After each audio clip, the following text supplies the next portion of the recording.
Hey Skyfarers, and welcome to Aethercast, the Kharadron Overlords channel and podcast, where today we're talking about the FAQ, what it means for KO. Joining me for tonight's show, crewing the good ship Aethercast, joined by, let's go top to bottom, our mizzen master and chief engine rigger, hitching a lift on his way to the Garden of Nurgle, Mr. Matt Barker. How are you, sir? Oh, I'm doing quite well, Lee. Thanks again for having me. Really excited to be here. Good. Glad to have you. Cheers. On our gun deck, our gunnery sergeant and thunderer from down under, Mr. Alexander Cron. Super keen to be here. Yeah, let's talk some FAQs and some rules exploits. Yes. And custodian of our Sky Wardens, also hitching a lift on the good ship Aethercast tonight, Beards of Glory, Mr. Kyle Callip. Welcome back, sir. Thank you. Always fun to be here. Cool to have you both. And I hope you all noticed you are all like champions of a unit, so you can all issue command abilities in the new rules. How about that? Nice. I did notice. That was completely unintentional. I just realised that after I said introduced you all. Okay, so news. First bit of news, the most important bit of news. It's coming home. It's coming home. Football's coming home. Yeah, sports ball. Sports ball.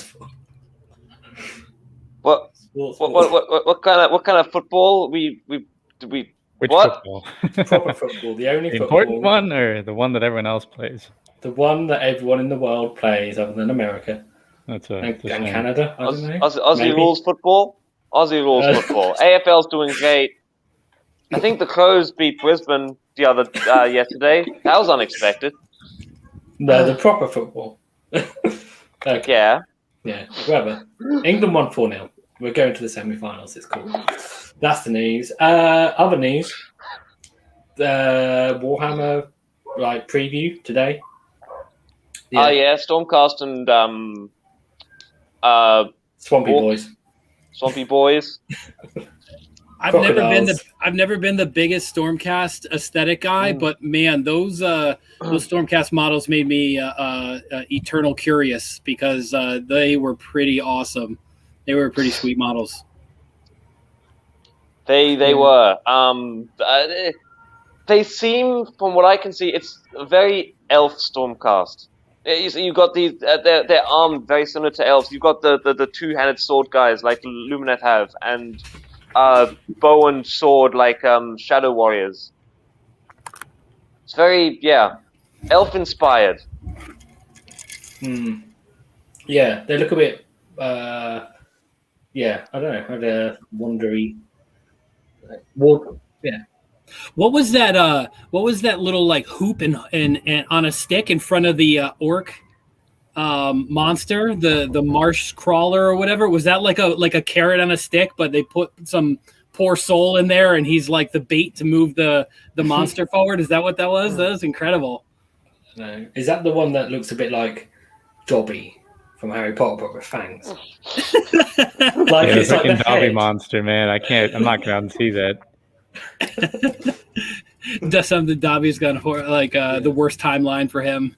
Well, I don't know. The worst timeline is probably in the actual timeline where he just dies. Well, yeah, I guess so. Spoiler for anyone. Spoiler. Spoiler, Dobby dies. Yeah, so, there's that. So, Stormcast, new battle tone, which we all probably guessed. Auric Warclans, I guess maybe wasn't so obvious that there'd be... So what? It's a full Warclans update and not just a Cruel Boys?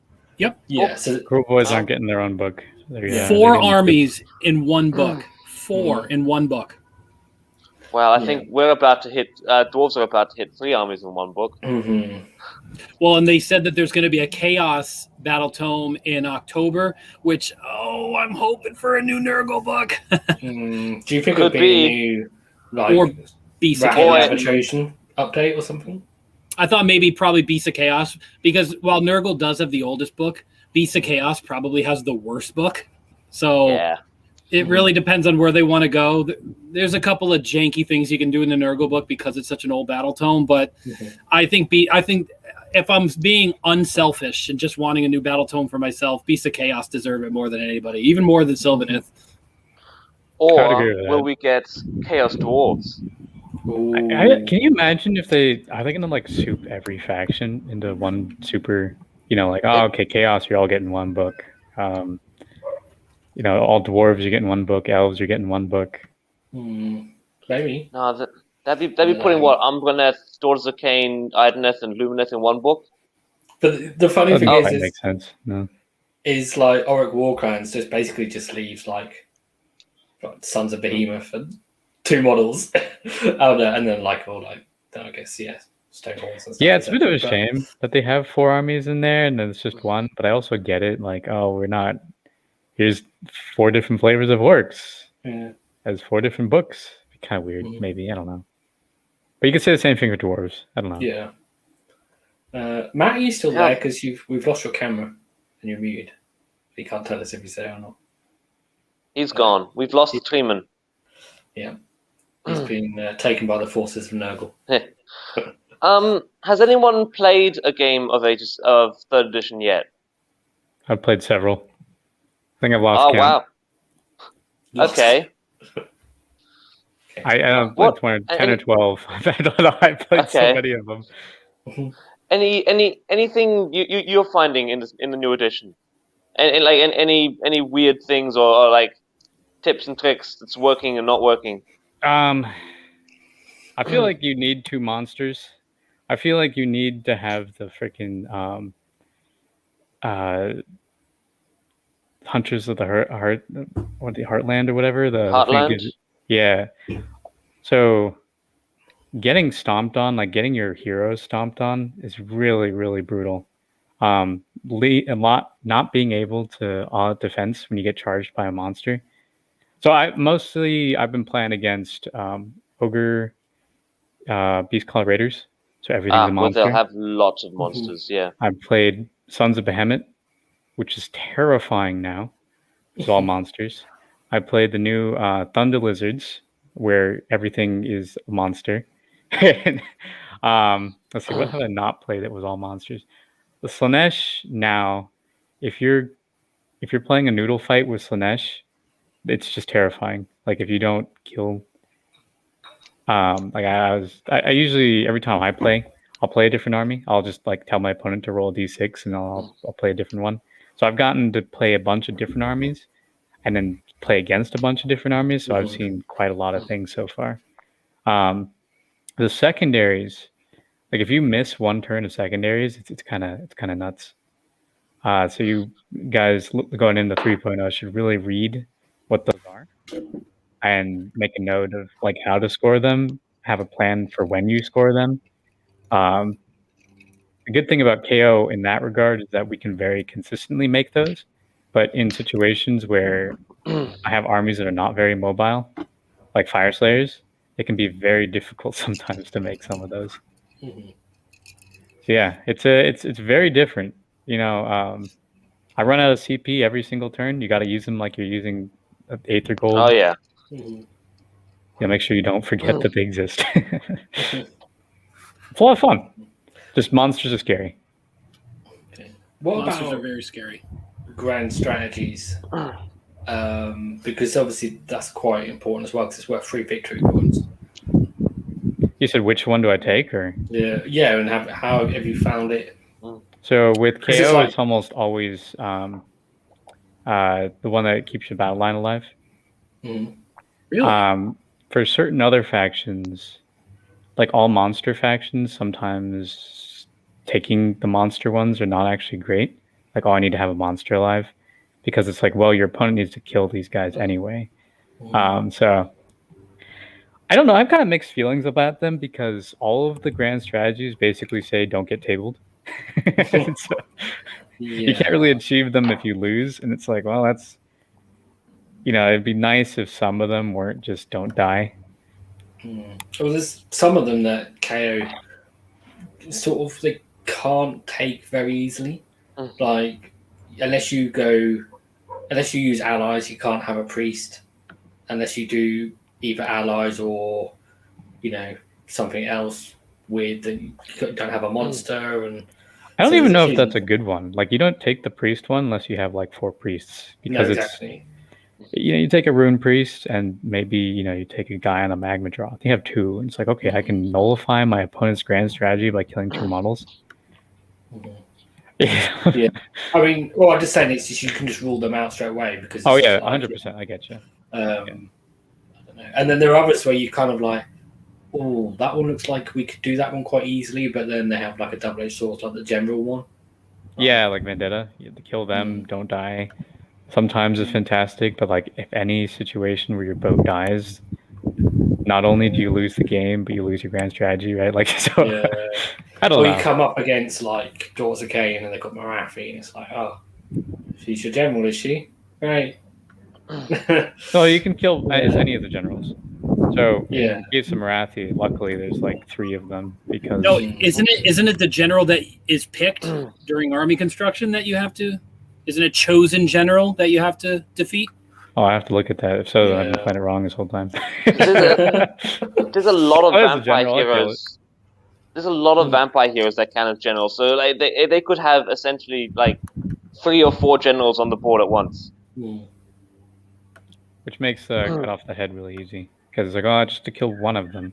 Yes, Yeah. I'm pretty positive it's the chosen general is the terminology. Yeah. Yeah. In which case, I always thought that was good for us because unless you're taking an engine master and dirigible suit, most of the time he's -1 to hit, +1 save safely on a boat somewhere. And honestly, a lot of people just forget that the heroes are in the boat to begin with, and very rarely you're like, oh wait, can I attack them? Yeah, but you're -1 to hit and +1, and I'm +1 save, and it's like, okay, well, I'll just go after the boat then. Yeah, especially because it's like, oh, it's +1 to save from being covered. Then you can all out defense it to have a 2-up, and then ignoring because you have a exactly. navigator or an admiral as your general. It's like, oh, good luck. Yeah, so with all out defense, you're sitting on a 1-up save and basically ignoring Ren 2. Yeah. And you can get, if you want to, you can get an artifact for a 5+ feel no pain as well. Yeah, so a lot of times, so that's what I was kind of leaning toward, especially because most of my generals are always navigators anyway. So having a native 2-up save on the boat, because they never get out of the boat anyway unless I have to. So that's where I was. You're lucky because my boats always die. So it sounds like we're doing pretty well for yourself. Well, my artifact is always half charge, near the ironclad. So, they're never getting multi-charged. Yeah, so it helps for sure. Tell that to Chris's Mornfang. Yeah, that was at the end after he had killed every one of my other pieces in my army. So that was a great game. I played him last night, and I once again got run over by Stonehorns. Every time I play him, it's like, oh my god, ogres are so scary right now. But I did. It was fun when I did charge his Frostlord. It was just the Ironclad and the Frostlord on Stonehorn, and it was just like staring at each other like Clint Eastwood movie, and I just rammed into him. Good times. Yeah. Okay. Should we talk about some trouble with? Sorry. Yeah, sorry. I've been having trouble with giants. Like nowadays, they taking a command trait to make them 40 wounds, the 5-up ward save, and then they heal D3 wounds a turn. How are you supposed to kill that thing? It's harder to get the firepower as well now because you don't have the big units that you can put all your buffs on. Yeah. With a flare pistol. Yeah. I mean, flare pistol applies to your whole army, so that's great. But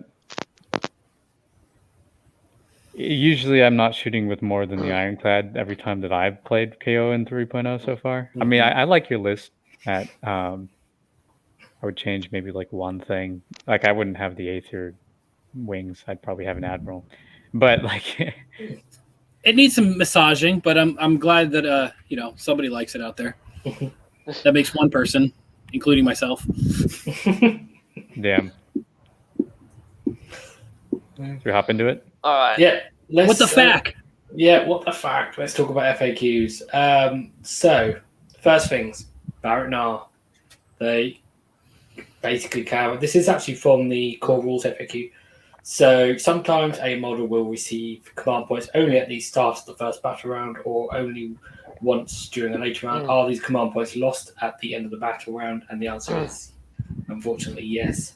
So all your extra command points you get at the beginning of the battle round, the first battle round, battle and a half, or the heroes, when you roll your 4+, you have to spend them in the first battle round or you lose them. So essentially, the first battle round, you're just like CP. Yeah, pretty much. Everybody gets a CP. Yeah. Although you can't, buff this. You can't use the same command ability more than once in the same phase, and you can't use a command ability with, on the same unit more than once in the same phase, and the hero can't issue them more than once as well. Or can you? In the core rules, I was looking this up for another selfish reason for another army. And if you have a command ability that is an aura, that gives off an aura around the hero, that really doesn't count as... So that counts as issuing the command, but it doesn't count as that unit receiving a command. It counts as the unit that's that spreads the aura. Yes. That's the unit that counts as receiving a command. Yes. Everything else... It's just taking advantage of an aura ability. Yeah. So I don't know if I couldn't think of any KO examples, but if there are that I'm missing. Brock Grunson. Or what else you can do in the charge phase? The Admirals. The Brock meta. The Brock meta is back. Well, not only that, but Barrack Nar has a battle line Thunderer, so everything's coming up Barrack Nar. The other thing that would be similar to that would be the Admirals +1 to hit. In combat. That's what I do. I use that to +1 to hit the boat. Or actually, wait, because then it applies on the boat, and then everyone else inside.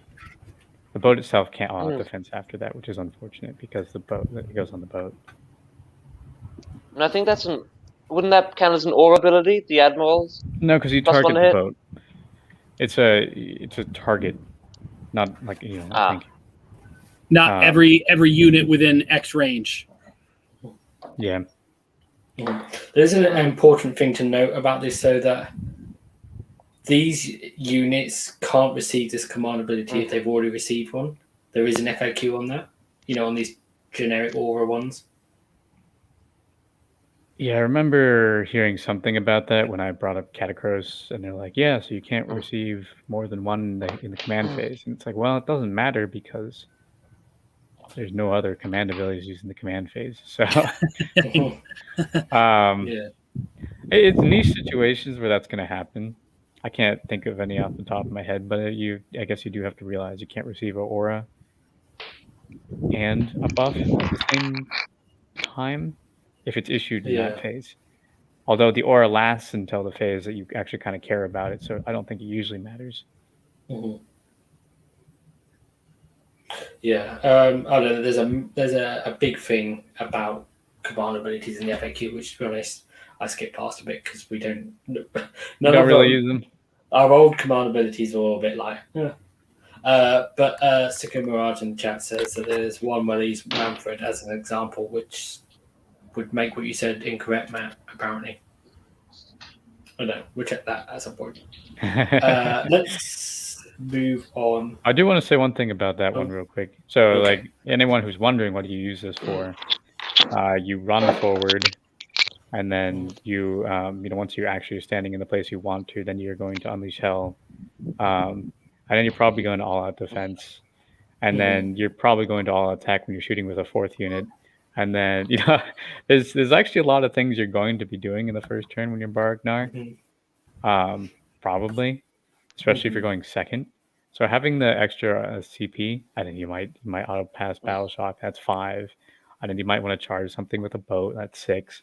It's not actually a terrible thing because I've definitely run into situations where it's like I wish I had extra CP in the first turn.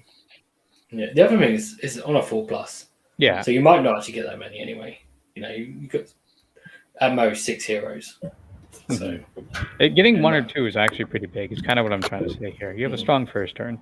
Yeah. Okay. Let's move on. So Barrack Ring has had quite a significant change. Well, it looks significant because there's a lot of text there, but basically they changed how the 1 in 4 units work. So it basically, non-surprisingly, uses the new coalition rules. Yes. So everyone's been getting these new coalition rules. But it's good. It means you can get artifacts on coalitions, on coalition units. You could do that anyway, though, which is why I'm kind of like, hey. Well, the one thing here is that that I noticed is coalition units cannot be the general. That is not the case. Again, selfishly, I checked the Nurgle coalition rules, and they can be generals. So different coalitions for rules for different people. I feel like that went away. I don't know. I feel like you were not able to do that anymore. Like I was looking at the Khorne one, it was like, oh, you can have 2 and 4 be slaves to darkness, but you can't have a general anymore. Like I think that says that in FAQ. Yeah, well, that's what it says. That's what Matt's saying is it's different on different ones. So the Fring one says here, like coalition units cannot be generals. But I think you were saying in the Nurgle one, it doesn't say that.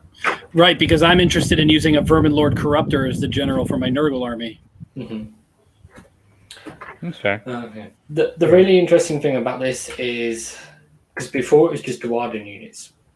Now it says from Cities of Sigmar or Fire Slayers. Yeah. Oh, yeah.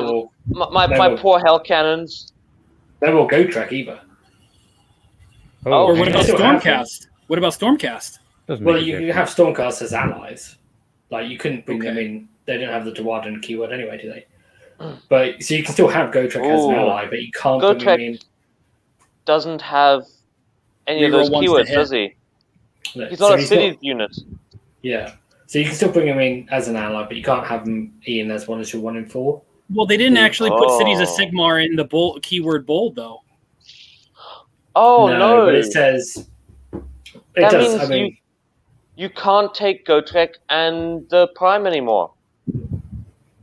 Correct. Because Gotrek would use up all your allies' points, and then the Primes... Yeah. Oh, no. Yes, that's quite significant.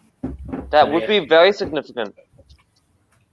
Well, you could still use him as you can still use Gotrek as an ally because his special rules allow you to bring him in any order. He's just saying that you can't take an additional ally in addition to that.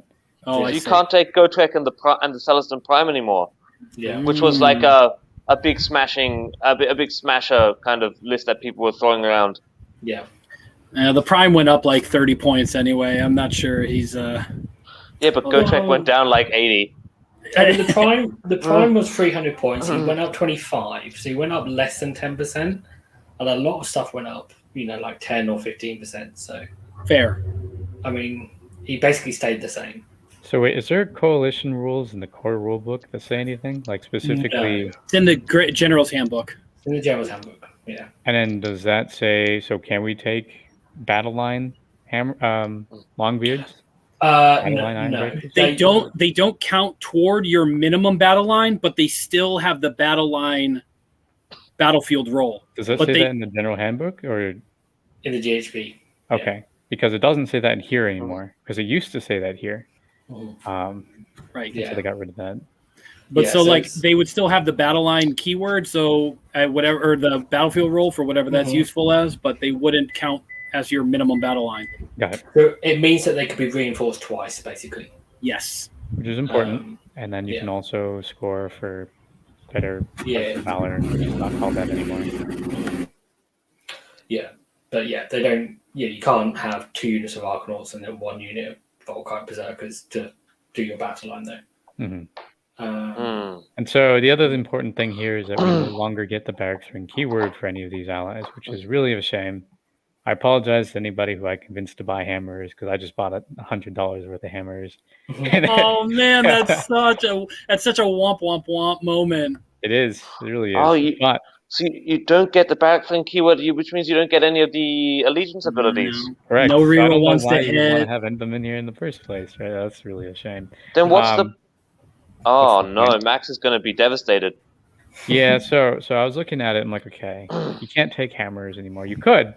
I mean, I'm still going to try them once or twice, but I think the play here is to take the same list I had and swap the hammers for Iron Drakes. because Iron Drakes don't care about any of the Legion's abilities. Iron Drakes are just good, and so that base 3-up save is good. it's very good save against and then and you can still put Longbeards in front of them, and apparently Longbeards give the reroll 1s to attacks, not melee attacks. Just attacks. Just attacks. Yeah. So, don't you Unleash Hell, have -2 rend, have 2 attacks per model, and they are suddenly putting out a lot more firepower than Thunderers do. Anytime anybody charges into your Longbeards, you're right in front. So I still think it's a really, really good list. It's just unfortunate that I spent $100 on hammers that I can't use. Did you buy them from a Games Workshop store and then say? No, I got them from my local store. I was going to say, oops, I meant Iron Drakes. Can you exchange these 30-year-old models, please? A question from the chat. So JDF who asks, does it also mean that now with Cities of Sigmar, you can't use Stormcast as battle line? And that is the case. Stormcast can't be battle line in Cities of Sigmar. I think. I mean, their FAQ might be slightly different. Yeah, they might have a different coalition rules. I would expect it to be different. But if it's just using the normal coalition rules from the GHB without anything to override it, then I haven't really looked into that in much detail, to be honest. You need to double check their FAQ, I think, on the Cities of Sigmar one. I want to know if Jay Durthu is like Durthu's brother or cousin, or if he's just like a different spirit of Durthu, or what's the story there? That's really what I want to know. I don't know. Of course you'd be interested in that, Tree Man. Oliver asked, does this confirm Chaos Dwarfs? I don't know if he's watching a bit later on when we're talking about Chaos Dwarfs, or he's drawing on the fact that it says Cities of Sigmar and Fire Slayers, so it stops you. If a new army come out suddenly using the Dwarden keyword, I think that's what he's getting at. So if another race of Dwarden that maybe isn't so happy with Kharadron Overlords were theoretically released, does that mean that this is just preparing for the inevitable Chaos Dwarf release? It's going to be great. Possibly. I have a feeling that is going to be so far down the line, honestly, like a Chaos Dwarf release, that we're likely to see a new Dwarden book before a Chaos Dwarf book. Possibly, yeah. Okay, let's move on then. So Barrack Monar, this is one need to be careful with, because basically the only thing they changed about Monar is opportunistic privateer, the command trait. But there's 2 FAQs in there that reference opportunistic privateer, and what you need to check is, so one of them says page 72, one of them says page 79. The one on page Go ahead, sorry, Lee. I was going to say, the one on page 79, just ignore that. Just no. Because only a complete fool, a complete moron would get excited about a possible change that would make this better. I am that fool, so don't follow in my footsteps. Mm-hmm. No, it's good that you notice it, because it's really, at first I was like, why have they done opportunistic privateer in 2 separate FAQs? But one of the page 79 one is from Path to Glory. It's it's not from match play. It's not from the Barrack Monar sub-faction allegiance abilities. The only one you need to care about is the top one, which just changes the start of the last sentence to include or retreat. So if you use it to redeploy a ship, then you can't normal move or retreat. They haven't added run. Actually, which 100% a buff from the previous. Which means you can, in fact, redeploy your ship, run it, and then shoot it. I think that's an oversight. Wait, I don't understand. No. Not an oversight. It was intended. Somebody went and read the freaking, the what do you call it, the source text, and they were like, Mornar doesn't like to follow the rules. And so why don't we just make a faction that just doesn't follow the rules? And because so a fly high is considered a normal move. So you can fly high and then run and then shoot. No, you can't do that. They're very clear. I'm happy that they're clear about this. They specifically stated somewhere that you cannot replace things with things you cannot do. Like I say that I wanted to say, oh, it's not a normal move, I'm replacing a normal move. But you can no longer replace things that you couldn't do in the first place. Okay. Yeah, we'll get to that in a bit. But yeah, so basically runs, normal moves and retreats are different things. So it says in the first battle round you can't normal move or retreat. It doesn't say you can't run, and Baron will you can run and shoot. So it's well, you only wouldn't be able to do that if you made the redeploy. So if you don't redeploy, then you could always run and shoot. The only thing I saw this helping was if you got charged, if you redeployed and then top of turn 1 you got charged, you wouldn't be able to retreat in the bottom of turn 1 in your turn. Correct, but that's how it's always been. Yeah. The important thing is you could always retreat if you could always fly high, and that didn't count as a retreat. Now it does. I think we were debating about whether or not you could fly high. I don't think it was ever clear. This is clear. Yeah. We kind of argued that you could maybe possibly fly high out of combat in the first turn because it wasn't a normal move or retreat. But yeah, that was kind of. But now it calls out retreat. But yeah, very specifically does not mention running. Running, yeah. That's and the important thing. Backmornar is also allowed to run and shoot. So, yeah. But I don't understand. So how can you make a run if you can't move? Because it's a separate thing. It's a completely different, it's new. A normal move, a retreat, and a run are three very different actions that a unit can take on its movement phase. So say it can't run, it can't move, can't retreat, it doesn't say it can't run. So this is just like that Office GIF where it says, I don't believe you, continue. Because so what you're saying is I can redeploy and then run and then shoot in my first turn. So redeploy is using the using opportunistic privateers to redeploy. Yeah. Yes. Wow, that is I guess why would you need to? Because you can always just go outside in 9 inches and all your guns are within 9 inches. So not necessarily.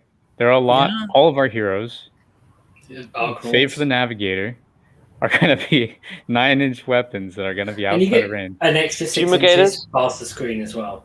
Fumigators, 20 Arcanauts in a boat, 9 chemists. Just the boat. They put their important hero 3.5 inches behind the screen, and you go, and they'll you're redeployed to 9 inches away, so then you'll be 12.5 inches away with your carbines, and then you go, no, because now I can run to 3 inches away.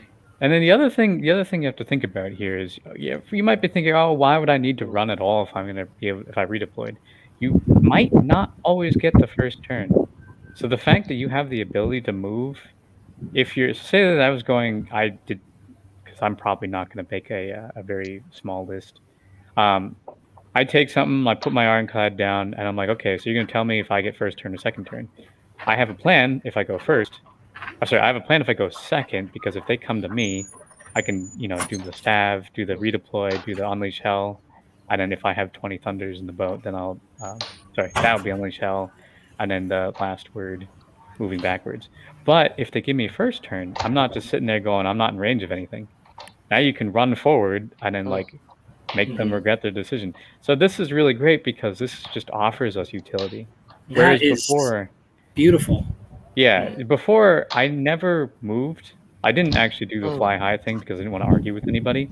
Now it's very, very clear what you can and can't do. And so, you can play the faction without getting the other person pissed at you for, pushing the rules in a way that might not be intended. Which is a Baron our way. True, but I didn't like fighting my opponent with fisticuffs. I didn't like doing that. People are still getting plenty pissed at KO players at the moment. Don't worry. The issue with this one is they just went through and just pretty much every KO rule that mentioned a normal move, they just went in and just put or retreat into loads of them. And most of them you don't need to add or run. So I think maybe potentially it's an oversight. So I don't know. It might not last because I think we will get more FAQs in like a month or 2 weeks. Some of these FAQs do need FAQs. But yeah, this one was so intended though. Like you can't read Mornar and go, okay, they can run in the first turn. I didn't go, well, let's not include run in what they can't do in the first turn. No, it's just 100% the intent is there, and I don't think that's changing. I mean, I totally miss the fact that a move is completely separate from a run, which is completely separate from a retreat now. And honestly, you know, with all due respect, I think probably the rules writers probably did too, because. Wait, have you played a game of 3.0 yet, Matt? A couple of them, only 2. Okay, I think most of the people who play tested it. I mean, I've done it a bunch of times. And I've had to reference the rules constantly. You kind of remember it. I'm not sure the playtesters for 3.0 have actually played a game of 3.0. To be fair, I have faith. It's a good game. Yeah, I mean, there's 2 ways of looking at this because it could be intentional. Because the idea of you can run but you can't normal move means well, at least then you can't charge, which you can do in Zilfin. So it's like okay, well, why can't you charge here? Because if you run, you can't charge. Yeah. Oh, true. You can make a normal charge. You just can't move. I was gonna say so. Yeah. So if you wanted to, if you took the skyhook, then you could either run and then shoot, or you could charge and only need a 7-inch charge. So you can really just pick whichever weapon you wanted. Although you'd have to give up the last word. I mean, another thing that makes Barrack Mornar a bit less than Zilfin is with opportunistic privateer specifically, is that the redeploy is separate from a fly high. So it redeploys the boat 9 inches away, but you can't hitch off of it. So you're taking your boat, but you're not taking any of your balloon boys with you. Yeah. You're not playing. Sure, but who needs opportunistic privateer? Who needs opportunistic privateer when I can just pre-game fly high in any faction? Oh, well, I mean, okay, yeah, we'll get to that one. Okay, I'll hold my horses. The trade-off for this and Alpha Beast Battalion is that it's pre-battle, whereas you need to go first if you ever try to do this. Yeah, or you need to have a plan. Like Kyle said, you don't always have to go first. There are some factions where it's like, okay. Well, I mean, if they can't run and charge, if they don't have crazy plus to charge bonuses like Iron Jaws do, if you could say, okay, I'm going to be, I played against a Soul Blight player back east quite a bit. He's one of the top players in the ITC, and he was running 25 Blood Knights before Blood Knights were cool. And if I put my Ironclad 17 inches away from his Blood Knights, they cannot possibly charge me. Because they move 10 and they charge and they minimum charge, and then if I'm 7 away, then he can't. So if you can do the math and there's no bonuses and you can be sure of it, you can put yourself in danger without actually being in danger. Yeah, I mean the other thing is you might want to be charged. You can put yourself, right. And then you just unleash hell, and then let's say you just bait someone out. Then you can set up a trade. Potentially. Watch out for those units that are going to be sent in to eat Overwatch first, and last word doesn't protect against that. Somebody flies their fell bats in, and then you either unleash hell on them and kill a bunch of bats, and then the Blood Knights get you, or that you don't kill them and then you can't unleash hell anyway. So just watch out for those little cheap Aether Wings, for example. Send in the birds, and then that's it. Well, that's where Gale Force Stave comes in really handy, because you stop them, you half their charge. Yes, and then the big unit comes in anyway, because I can move within range now, so I might as well go in. Big brain move right there. Half charge the fell bats and then let the Blood Knights charge in. I mean, you gotta remember also the last word is at the end of the phase, whereas Unleash Hell is not. Yeah. You actually start last word then. I like last word. A lot of factions got with Overwatch got it nerfed, kind of, so you can't have 2 shots from one charge. Like 3 Guild Handgunners, their rule that let them just shoot at anything that charged them has now been changed to they basically get a free Unleash Hell command. Yeah. which means that they basically you're not spending a command point, but the rest of the army, like no one else in your army can unleash hell now, and they can't do it twice. Nothing was said about last word, so Ironclad gets charged, it overwatches, and then hits you with the cannon the second time. Did the Sisters of the Watch get it? That same kind of Yeah, yeah, they did. Unfortunate. Makes sense though. It's a good thing I didn't go and buy 40 of those. Yeah. Thought about it. It's like, maybe I'll wait. Yeah. Okay. One last thing about this is, obviously, you probably know from watching previous shows that because it's not a fly high, of course, then you can the amount of crew inside the ships doesn't matter. So they can, like an Ironclad can have a full 25 and still redeploy. Without and it doesn't need to waste its boat effect on the buoyancy aid. Yeah. Which was horrible after the first turn. Yeah. Okay, so moving on, there's a change to Baxiofin. For the footnote, there's always a breeze if you look for it. So it's basically just an update to make it work. So it now says normal move or retreat or disengage. Can't run though. Yeah. Because it did used to mention run it. I used to have brackets before. So it basically, clarifies that, you can use the hero effects thing to retreat. Because that's it's actually pretty big that you now. Can't run. Not gonna lie. Oh, especially it didn't matter with Zilfin anyway because the auto run 6 was only in the movement phase anyway. So Navigator gives you bonuses. The way I use this at the beginning, I used this one time in 3.0 where I was like, okay, Navigator is going to give me D6 or D3 in the hero phase, extra movement to the boat. Do you mean if he uses the Apricot, yes, D6? D6. So I rolled like a 3, and so I was going 13 inches running, 19, and then moving again in the regular movement phase to get like 26 inches across the board, which you can't do with a fly high because you're going to get blocked by something. But I was able to move my boat all the way that I wanted to. So, it's not huge, I guess. You might lose on average 3 or 4 inches from doing that, but it was nice to be able to do it. Yeah. Okay.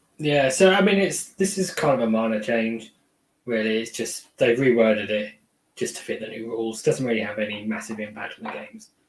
Well, so it's good to know is that because it still says normal move, you can in fact still fly high because they're very clear that fly high replaces a normal move in every situation where you can legally normal move. Yeah. Yeah. Okay. So Zilfin Bomb is still Zilfin Bomb. Basically. Yes. TLDR, nothing has really changed except that you can't run anymore. What they clarified is all the little corner case things you could do a bit before that no one actually bothered doing, you can still do them now. Like disengage in the hero phase? Yeah. Yeah. Okay, so before we go on to the rest of the KO stuff, there's some core rule stuff. So anything that says instead of, there's some FAQs for that, which is important. So the first one is, some abilities allow a unit to be set up instead of making a normal move. Does a unit set up with such an ability count as having moved? And the answer to that is no, unless the ability specifically states otherwise. So this is important. This is how it kind of worked before, but it's just clarified it again for 3.0. So if you fly high onto an objective where you need to move onto it to claim it, then it doesn't count. If you fly high out of combat, then you don't count as having retreated because you didn't move. And the other one clarifies something else important. So some abilities can be used instead of a normal move. Can I use these abilities if the unit is not allowed to make a normal move, e.g. when it is within 3 inches of an enemy unit? And the answer is no. So this is a big change, because before it was kind of like it didn't matter if you could normal move. It was just like, you don't, by doing something instead of previously, it was just like, well, you just don't do that thing and you're fine. Whereas now you have to be able to do that thing. So what this means is, if you get Bellacord, you can't fly high. Oh yeah, Which that's is a shame. Yeah. So wait, so something I don't know. But does fly high? You should probably include the fly high text here on this one. That's next. But so Yeah. Hold on a second. So What's some that? abilities can be We'll do the used. next slide. Yeah, pardon? Is it the next slide? Yeah, it's the next slide. Because I want to talk about it. I suppose it's hitching is next, but well. Okay, so what I was going to... Well, Go Matt, you can say your thing, because you're going to forget. Some abilities can be used instead of a normal move. Can I use these abilities? So does this mean I can use opportunistic privateers, redeploy, and then fly high in my turn? No, because it says if you can only do something instead of a normal move if you're allowed to make a normal move. Okay, I was for a second there. I knew that's what it was originally, but then I thought I was reading it wrong initially. So carry on. Ignore me. This is the rule that I was mentioning. Makes it very clear what you can and can't do. Yeah. What is slightly not clear about what you can and can't do is the fact that fly high got changed to include disengage. So you can legally fly high when you can disengage because it's in parentheses, which is debatable. But assuming that that's the case, you can technically fly high away from getting Bellacord because Bellacord doesn't stop a retreat, or does it? I think it does. Or does he? Hang on. Yes, Let me check. think he does. I think he does in the latest version include so you can be an asshole and say some abilities can be used instead of a normal move, but it doesn't say some abilities instead of a retreat. A retreat and a normal move are two different things. So this FAQ does not apply to a retreat. Kyle, that's not being an a-hole. That's being an opportunistic privateer. And the other important thing about this is because fly high has been changed to include retreat, it means with this top one that you don't count as actually having done the thing. So if you fly high instead of a retreat, you haven't retreated.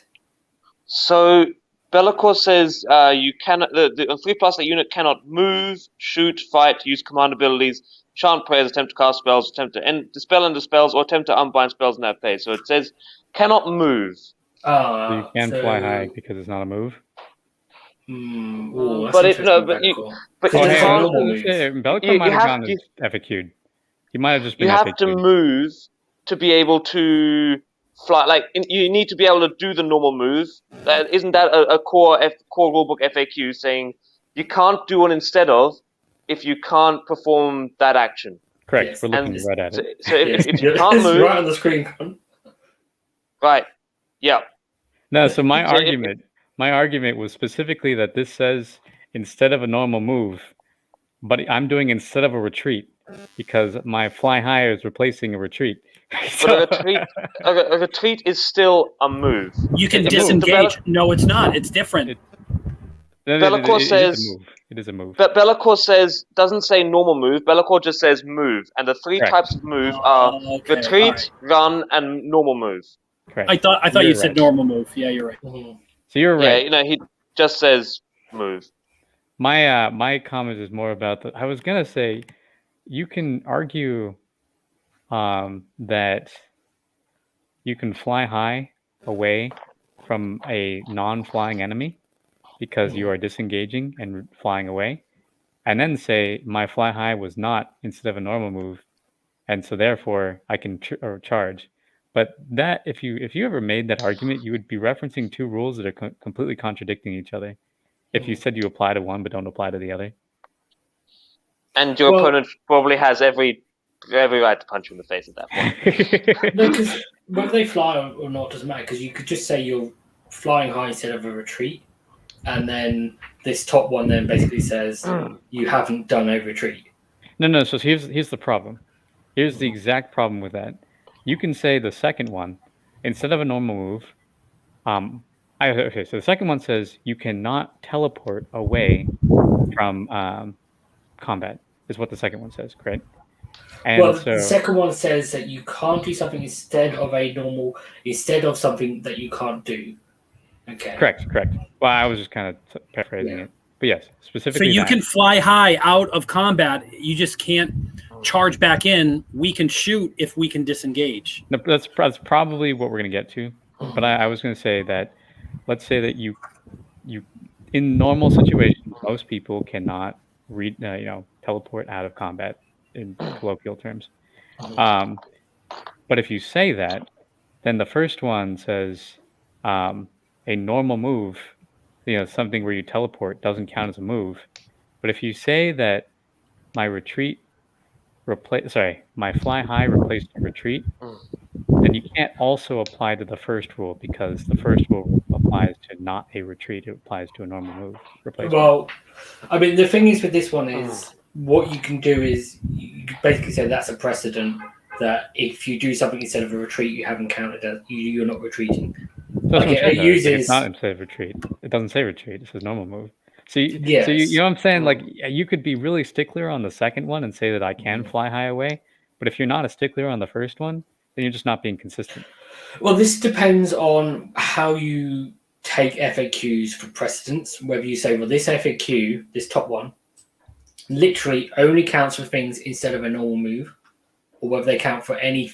This is basically how instead of works, and normal move here is just as an example. Do you understand what I mean then?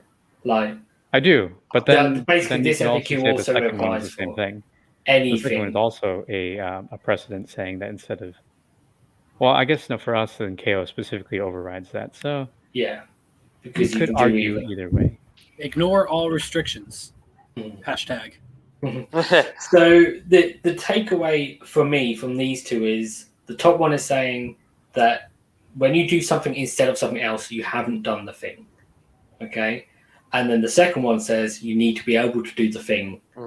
That if something's stopping you from doing the thing, then you can't do something instead of it. Okay, that's my takeaway from them. Can I use abilities I'm not allowed to? Okay. So that's to say you can't fly high away from disengage.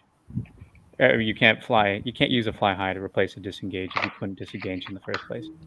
Yeah. Okay, let's move on to hitching, because there's an important thing here. Much more simpler aspect of the FAQ, hitching. No, it's not simpler. No, don't it's only simpler, because hitching still doesn't even work. But so there's two things about this. So the thing they changed is if this unit is only against a friendly sky vessel, immediately before the sky vessel uses its fly high ability, you can say this unit will hitch a lift instead of making a normal move or retreat. As long as so they basically added in the retreat thing. That's what they've done. Unfortunately, the second bit they haven't changed still says, after the sky vessel's moved, you can take this unit off the battlefield and set it up again. Wait, no, it did change, didn't it? It says here immediately before the sky vessel uses its ability. It didn't say that before, right? Yeah, but then it only changes the first paragraph. The second paragraph still exists. The second paragraph. Oh no. Yeah. Okay. The second paragraph still exists, which is basically the one that basically says, after it's moved, then take this unit off the table and set it up somewhere. But unfortunately, the sky vessel doesn't actually move. It gets set up. Correct. Yeah. So hitching technically doesn't work, but everyone knows how it should work. So just ignore that. Just do it anyway. So the important thing here is you can hitch out of combat. That's what they've changed, because they basically added, because retreat is separate to a normal move, they've added the or retreat there, so you can hitch out of combat. That's quite simple. There's another thing to remember here, though, that it says instead of making a normal move. So in Zilfin, because they've removed the FAQ that says you can hitch in Zilfin in the hero phase now, there is now a question again of whether you can hitch in the hero phase. Because if you go back to this one that says you can only do something if you're able to do that thing in the first place, well, you're not able to move in the hero phase. So can you hitch instead of moving in the hero phase if you can't move in the hero phase? I think raw, the answer is no. Yeah. We are going a lot of raw right now. We are playing a lot of stuff raw at the moment. So and in the last 10 seconds, that's the sound of 100 WhatsApp messages being submitted. Yeah. So at the moment, it sounds like if you go completely as it's written, if you fly high in the hero phase with Zilfin, Ending Riggers can't hitch, or Skyward, or anything else that can hitch. Whether that will get an FAQ at some point so that it can, like it did last time, is potential possible. I don't know, but So you're saying Zilfin nerf? Awesome. Potentially. There's some things we don't know still, because they said we could do it before, but then that was with the old rule set, so they might have been like, "Oh, we've got to say you can do it because that's what the rules say." We don't want to faff about changing the rules because we've got this third edition coming up anyway that fixes it. So if you can't hitch in the hero phase, can you hitch? Could you hitch off of Alpha Pack as well, or is that gone too? No, because they're not behemoths, aren't they? What? So because only the behemoths get to move before the way that this would get fixed is if they changed hitching to just be whenever, But moved. Yeah. It really shouldn't say instead of. But the reason they've got instead of is because they don't want you to hitch and move in the same and then move off. Yes, exactly. So all they would have to say is, this unit cannot make a normal move in the movement phase. Cannot make a move. Yeah. They gotta say cannot make a move because otherwise then you things can't gonna run. charge. No, because then you can't charge. There's also another. So you have to specify cannot make a normal move, retreat, or run move or run after the opponent has done this. Exactly. Actually, charge isn't a move. It is. It's a charge move. What's charge? But like specifically, so certain things say you get this thing if you move onto an objective. Or actually, So if you charge, if you charge onto an objective or pile onto an objective, that counts as moving. Yeah, I take it back. The new battle plans say specifically normal move onto an objective. Yes. So you used to be able to pile in. Exactly. There's one last thing about this, which is the brackets bit. There's an argument that the bit in brackets, you could say, is explaining what the bit before means. I mean, it's not clear whether it's explaining or adding additional text. That's kind of... Instead of making normal move or retreat, comma, as long as this, because you can put commas in place of parentheses in English language, as long as this model is not already moved to retreat. Okay, Greg. I'm the one who said that first. So you could make the argument, but I think for being safe, play conservative, play the rules that are definitely going to not be arguable. Yeah, and the army's still fine. I will not play conservative. I'm a rule-breaking liberal hippie. Well, I mean, the counter argument to that is if they wanted to say the bit in brackets, they wanted the bit before to mean the bit in brackets, then why didn't they just write the bit in brackets instead of the bit before? They're saying the quiet part out loud and the loud part quietly. Yeah. Okay, let's move on to Sky Vessels. Because we talked about these before. Well, another simple, watertight, unambiguous section of the rules. Yes. So I've only got the Ironclad on here as an example because they're basically all the same except for the 7 doesn't say 7 on there. Sorry, I'm a little spicy today. Yeah. So basically, they added all retreat, which is why when we're talking about the instead of things, you can basically fly high out of combat because you can do it instead of a retreat. So then my interpretation of that would be you can charge or shoot afterwards because going back to this one, you haven't done a retreat.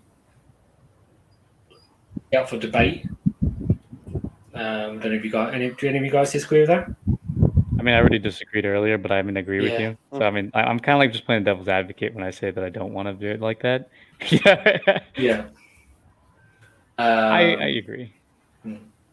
So, yeah, I mean, I think that's something we do need to ask them. Okay, and then this one is simple, sort of. So the gun haulers, surge injection engine work you can get, which you won't be using anymore anyway, probably, because you don't get extra engine works when you take core battalions. Basically says they've added all retreats onto that as well. They just added all retreats everywhere. but not runs. So if you run with a gun hauler, you can't add the extra move. So that's a little bit of a nerf to that. You can once per game give him 18 inches anyway. So if you want to move your thing 22 inches, go ahead. Mm-hmm. Yeah. So yeah, I mean that's those. They're quite simple. One last thing. Yeah, there we go. I just wanted to I'm glad you put this one in, Lou. Yeah, there you go, Lee. I know you were so. Oh my God, that the dream is dead. Excited. Yeah, I know. The dream is dead. What did What dream did I kill? Oh, you can't have this. You can't have 4 warp lightning vortexes. That's the dream that I killed. Mm-hmm.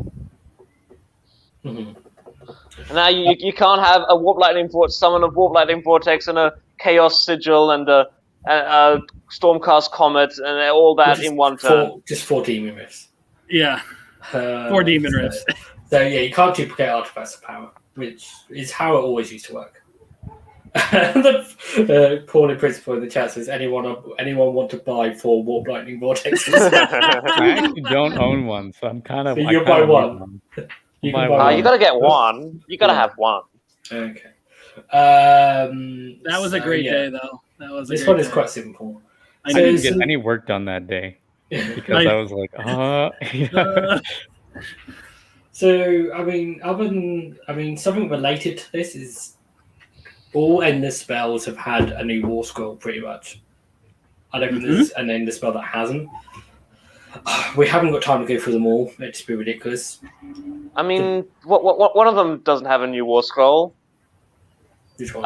The Balewind Vortex, and now it's gone. Okay. Forever. Yeah, it's dead. Rest in peace. Got him. But got a siren here for the dead Balewind. Oh, there you go. Yeah, sorry about that. That's me. There is a general principle of all of these new war scrolls. The first one being that all the predatory ones lost their ability that says, "Oh, when you set this model up, you can move it." So there's none of these fun shenanigans where you set it up, move it, and then at the end of the hero phase, move it again. They just move at the end of the hero phase now, which kind of we guess would probably happen. And the other thing is, most of them have had a slight tweak to range or casting value or both. And they or they don't just automatically go off. Yeah. I don't think casting value can go off anymore. But yeah, a couple of them have tweaks to casting value. What's a casting value? You just put them down. Like what's casting value? I look at that because that means it tells you how easy it is for your opponent to remove it. Yeah. So that's add +1 to that. So it's casting value +1 is what we care about. Yeah. Yeah. Kyle, what you were about to say, I think, was a lot of things now don't do things automatically. Yeah, so even Demon Fire Rift has gotten considerably worse, especially because it doesn't say wizards anymore.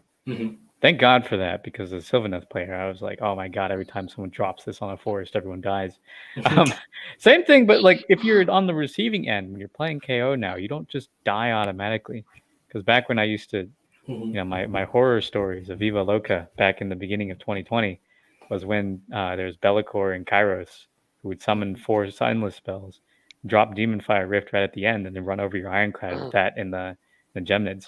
Used to kill everybody in the boat. Every single KV of the boat would die.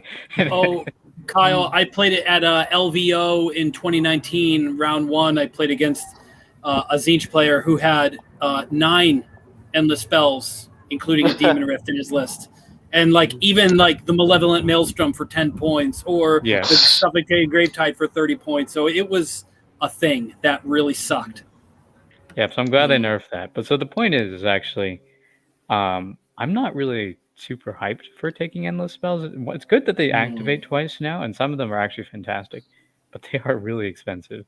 Not expensive enough that I don't know if we actually care, because they usually pay for themselves. Like, you got to think about it. I could have 3 engine riggers or an endless spell. The endless spell is always going to do more damage than the 3 engine riggers. But then it's also like, when it gets dispelled in the first turn, what are you going to do? You know, it's like, that was if you didn't get what you needed to get done, that's kind of rough. Unless you can redeploy.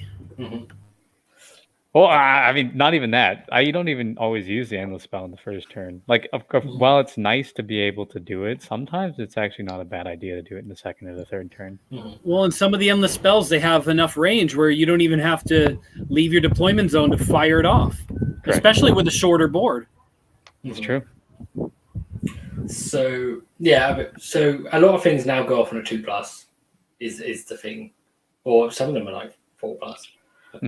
The other thing is most of them have a caveat on them now that when you set them up, they have to be an inch away from all other models. Yep. And including endless spells. So models is specifically models of units and heroes and stuff. So yeah, when you set up a Warp Lightning Vortex, each one of those models from the Vortex has to be an inch away from enemy models and other endless spells. So that actually makes the Vortex quite a bit harder to set up. I'm gonna make the argument. The 1 inch, yeah. I'm gonna make the argument that you going forward when you play this game anyway, it's not gonna matter because you just put it so the 2 prongs are next to their army and the third one is closer to you. And you just say, okay, well, come in. Yeah. I've got my last word, my Unleash Hell, and my stave. And you're gonna come in here and I'm going to stop you from charging. You're going to suffer 2 or 3 turns of sitting in the vortex while I'm unleashing hell on you. Right? Like it's not that bad. It's still huge. The amount of area that it covers. The board got reduced by like 40 inches to your 17 or 19 inch triangle of death. Now covers the entire board. Go ahead, walk into this microwave. I dare you. Yeah, it's still fantastic. Yeah. It's a case now you put it in front of your opponent's army rather than on it. Well, and like we were discussing before the show, and even before Kyle came here, the Realm Scourge Rupture, which I'm a huge fan of. I've made no qualms about that. It goes off twice. If I pop it off in the top of the first turn, if I can set it up, if anybody's within 10 inches, you're half move, and then in my hero phase I move it again, then you're half moved, so you're quarter moved. Yeah. There's no FAQ. How long does it apply? I believe it goes away at the end of the battle round, or does it? Yes, at the end of the battle round. Yeah. So if you have the first turn in the battle round, and then in the second turn, which is their turn, it moves over them again. Oh no! Does it really say? No, it doesn't say that, does it? Yes, it does, and it don't even have to move across it. You just have to be within 1 inch. So if you just move it within 1 inch. And then you move it in your hero phase. You don't move it. It's now within 1 inch. It's 2d3 mortal wounds, and it's automatically a quarter move. God help you if you also have the fly keyword, because I'm going to 1/16 your ass. 1/16. Well, so hang on. So things like Morothea or Archaon are just going 1 inch. 1 inch. Just... Yeah. Oh my god! Slowly, yeah. So imagine if Nagash is sitting right on the front line because your opponent's a dumbass, and then he would go from a 12-inch move to a 6-inch move to a 3-inch move to a 1.5-inch move. Take 2 of these and call me in the morning, Nagash. Yeah, that's pretty crazy. Although, I mean, no. You hang on a second. He wouldn't get the second one off. He would dispel it the second time. Yeah. Well, no, because don't I move it in my hero phase at the end of the hero phase, or no? Yeah, but he gets a chance to dispel it. Okay, so the first one he'll get hit by. You can't stop that. The second one, he has a chance to dispel it before you get to move it again. Yeah. Okay. We'll move at the end of his hero phase. So, not to mention, Archaon will just eat it. So everybody but the God of Death. And everybody but the War Master of Chaos, cool. I like those. And the God of Magic and Kragnos. You're telling me there's a chance. There's a chance. There's a chance. Yeah. That's kind of that's where my head's at when I'm list building now. Now that the FAQ is passed, and they didn't say, what I was waiting for, especially on the Slaves to Darkness and the spells was. The unit can only be affected by this once a battle round or something. But nope. Yeah. It's so I just had a look. I think so you can put a rat trap into a Mona list that is 1 drop. Okay. but it will cost you Lay it on a me, Gale Big Force Daddy. staff. It will cost you a Gale Force staff. Hmm. It's that Thanos meme of, like, did you achieve it? Yes. What did it cost you? Everything. Oh, dear. I don't think So- you can. I don't think you can. Can you? Oh, you just don't include a navigator? Is that what it is? Just don't Yeah. take a navigator. The Gale Force staff only must be given to the Navigator. first navigator. Just don't take a navigator. Yeah, Barrack Take Mortar is that one of in a those. spell. Barrack Mortar is one of those weird ones where you can avoid the artifact but not the trait, and you never use the trait anyway. Well, you do use the trait now. Well, that's Yeah. true. Yeah, you do know. I don't think you. A 4-drop's not bad. In fact, I think you can make it. So There's not going to most- be many 1-drop lists in 3rd edition. There's not, because so many people want that second artifact. They're so used to it. It's like a drug. They're not going to want to give that up. So most of my Daughters of Cain lists at the moment are 2 or 3 drops. So it's the core battalion, and then either a hero, the core battalion and a hero, or the core battalion and the entourage, which gives you either artifact or command point. You just pick the artifact. There'll be a lot of And- crazy people taking a 1-drop list, but I feel like there's going to be a lot of 4-drop lists. Well, you think people want to take that warlord for the extra command point as well? Yeah, for the extra artifact, and then they'll But take yeah. the battle regiment and the warlord. So there'll be a lot of 4-drop lists. So essentially, it's going to come down to a dice roll. Yeah. I just like the entourage for you don't get the command point, but you still get an artifact, and it's 3 drops. Hmm. No, sorry, Wait, it's no, 4. no, It's hang 4. on. It's 4. Yeah, we go no. to 4 to 5. We're missing one. It's 4 to 5. The entourage is 3 units, and the warlord is 4 Correct. units. So most battle regiments, like battle regiment plus warlord, are going to be 5 drops. Mm-hmm. Command There's a entourage lot of plus 5-drop lists in. battle regiment is going to be 4 drops. then Anything there's gonna- that didn't want an artifact is going to be 2 or 3, Mhm. maybe 1. Or 1. Yeah.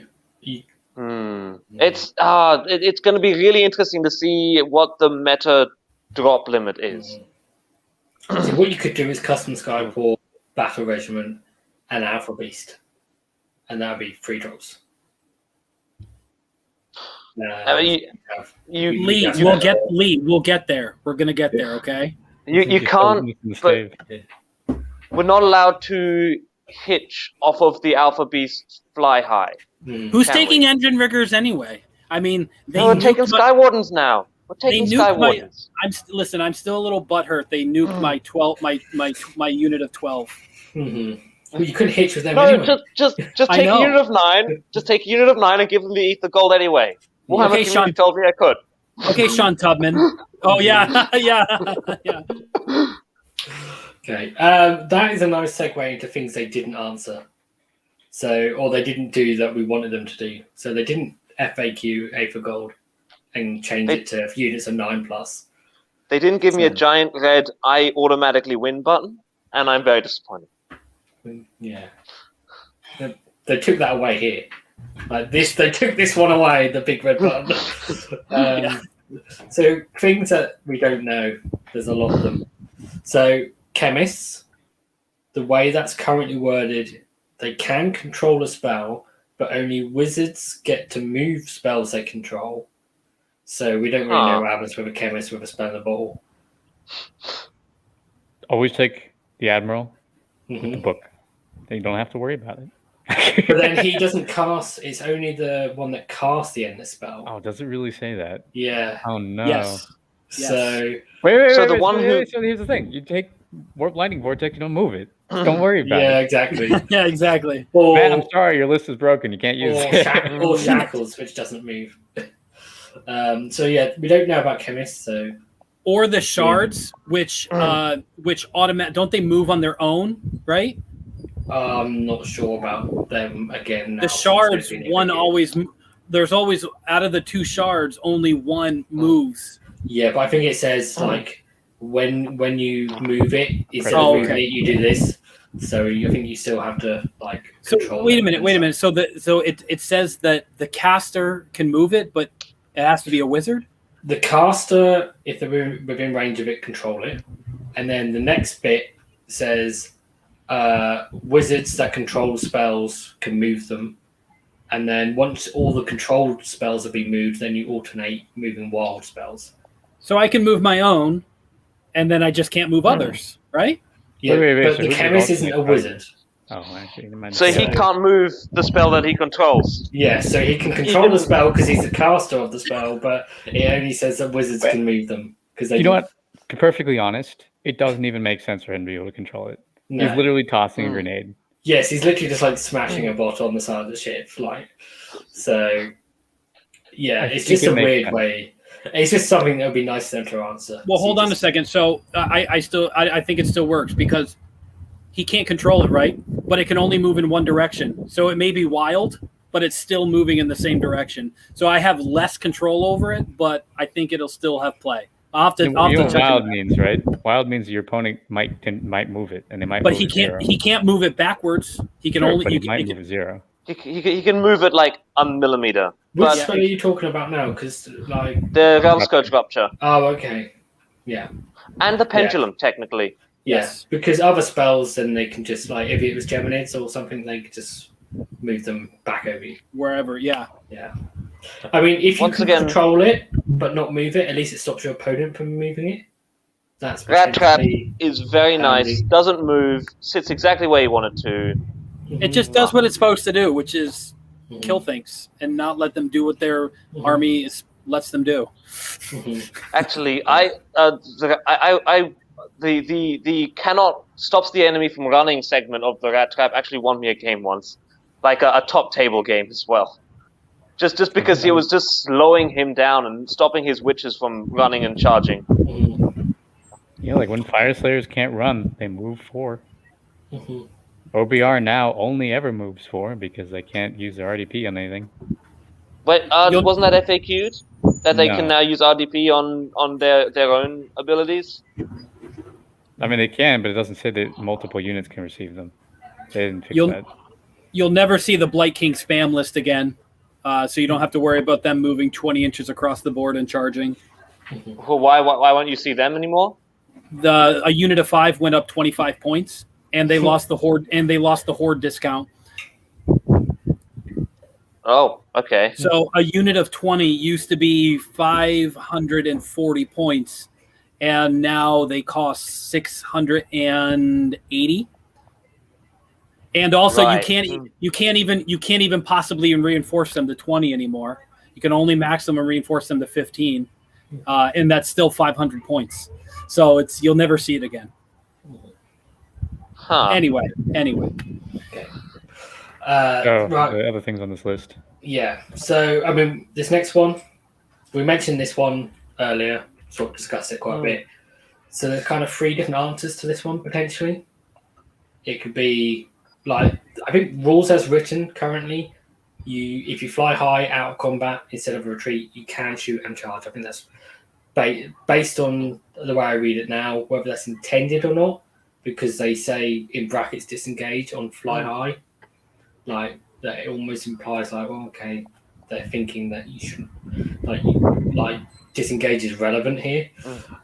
So then the third possible, one of the possible answers is that if you fly high away from something that can't fly, then you can disengage, and then you'd be able to shoot but not charge. Or I think that's if they can fly. Yeah. Or if they can fly, then you have to do it instead of a retreat, and therefore you can't shoot or charge. Or there's just a really, really strict one, which is like, I don't think has much of a rules as written claim to it. It's like a very, like, I don't know, like an unlikely answer that they could give, which is like, oh no, if you do something instead of a retreat, you can't shoot or charge, which I think is quite unlikely. So there's, I think, rules as written, I think you can shoot and charge. Intent, I think they probably mean it that you can shoot if you just do it instead of shoot if you do it instead of a disengage, but if you do it instead of a retreat, you can't shoot or charge, and there's a very outlier possibility that you can't do either. So I think we need to get some clarification. Because of course you know what your opponent's going to wants it to be, and you know what we want it to be. I mean, yeah. Yeah, they can't be impartial. Yeah. You're gonna have to get a ruling from your TO, like before. I think so. I mean, you're gonna have to come to your TO with a list of questions. Can you please rule on these before any of my games? Thank you. The next thing is if you take an Alpha Beast pack, whether you can actually fly high pre-game, because it's not just a normal move; it's a normal move of D6 inches. So and there's like a lot of people arguing about that still. Let me if I can offer my perspective here and just say I think that argument is such a smooth-brained argument, because if that's the case, then why can I fly high when my ship can move up to 10 inches? Normally. So if you're going to tell me that I can't fly high because I can only move up to D6, then you're saying I can't fly high because my ship can only move up to 10. So I think that's such a very smooth brain argument. You could argue that you don't have fly high because the game hasn't started yet. You don't have the rules of your war. I mean, you could argue that this game doesn't exist because we're all in the Matrix, but that doesn't make it like a viable argument at the table. I mean, somebody on the Facebook group tried to argue that you can't use Alpha Beast Pack because the little symbol on Alpha Beast Pack was a picture of a monster, and the Ironclad's not a monster. Yeah. So many people, when you bring it up, like the first argument is, but Ironclads are monsters. I'm like, that is not what's needed there. It's not. It's nowhere does it say monster. Monster isn't Alpha Beast. You could put Cauldrons of Blood in Alpha Beast if you wanted to. They're not monsters. It's unfortunate. They shouldn't have called it a monster. They should just put behemoths and then put in brackets excluding leaders. Well, and then you have stupid people like me looking for the behemoth keyword at the bottom of a war scroll because I'm a dum-dum. That's better than looking for the monster keyword, which isn't relevant here. Question Not from even the the chat. battlefield role. Can you fly high with redeploy command ability? And I think the answer to that is no, because it doesn't give you a normal move. It just lets you move D6. It gives you a move, but it's not a normal move. And fly high specifically needs to be a normal move or a retreat. Okay. If they give you a command ability that lets you retreat D6 inches, then oh boy. Yeah, then you could. Boy. We need to know about the Warlord Battalion, whether you can actually one drop and put stuff inside the ship.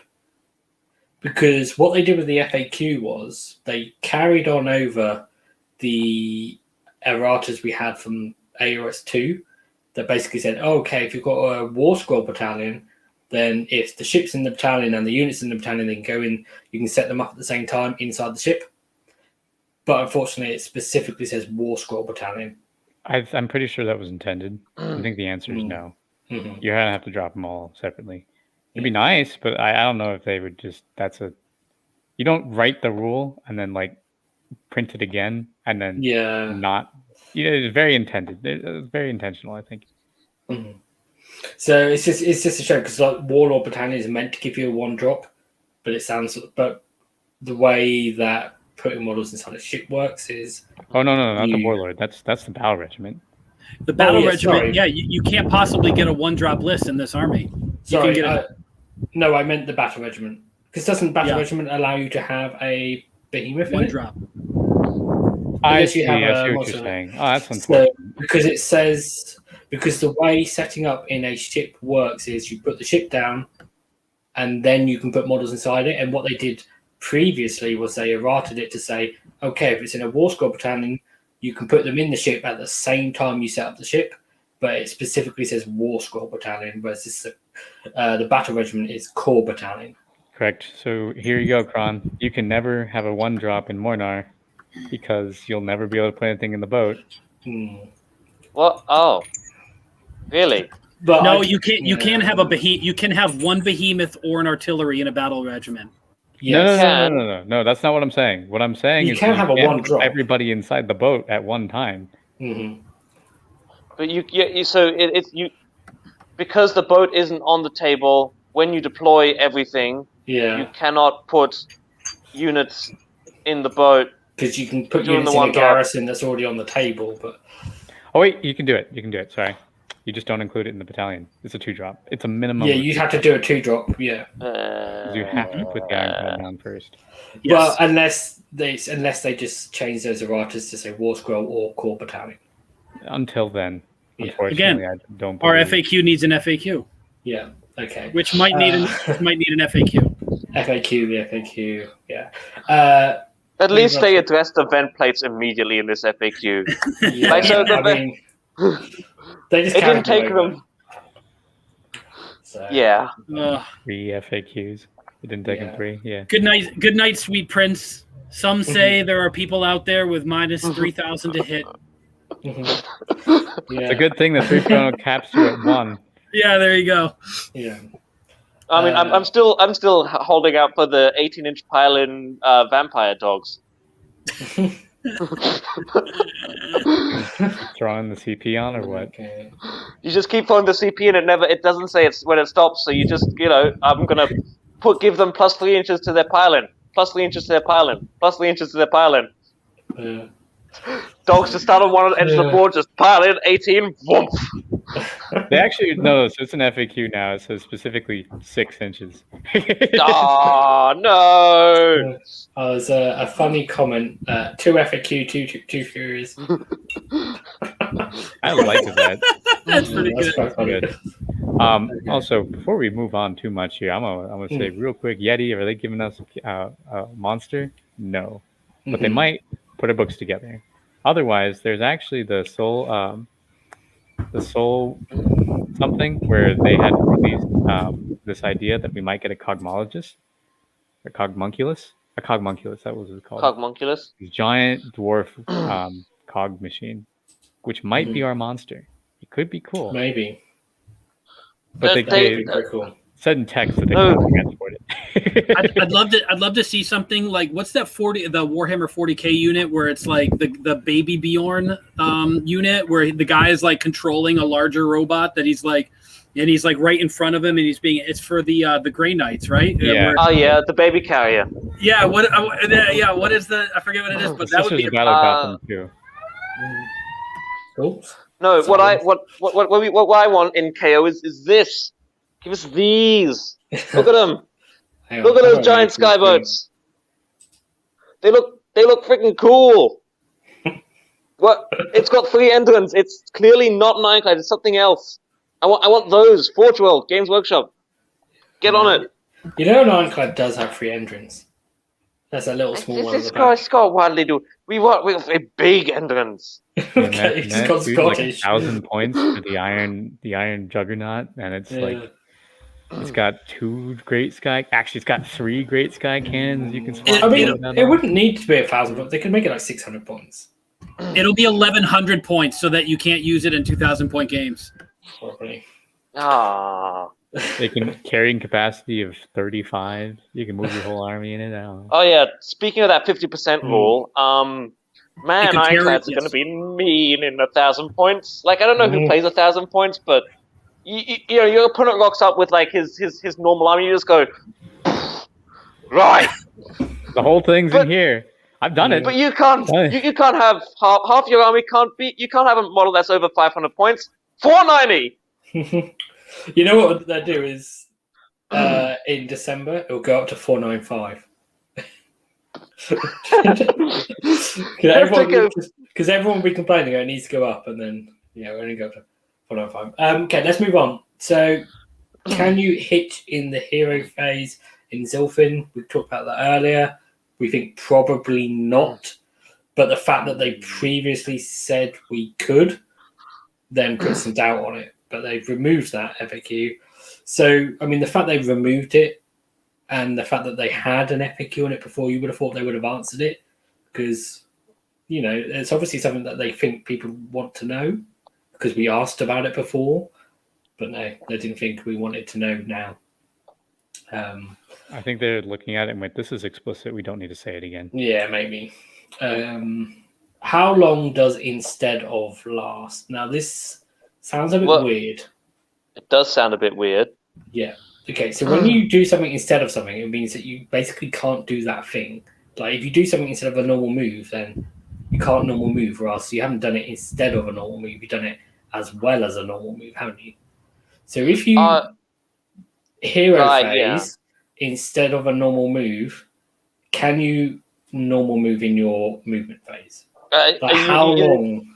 This is your movement as a currency kind of thing from last time. How long? Basically, yeah. How long are you prevented for doing that thing that you've done it instead of? And is it the same phase? Is it the same turn? Is it? I think it's pretty clear that Zilfin gives you an additional normal move. It gives you an extra one on. So now you have 2 normal moves essentially.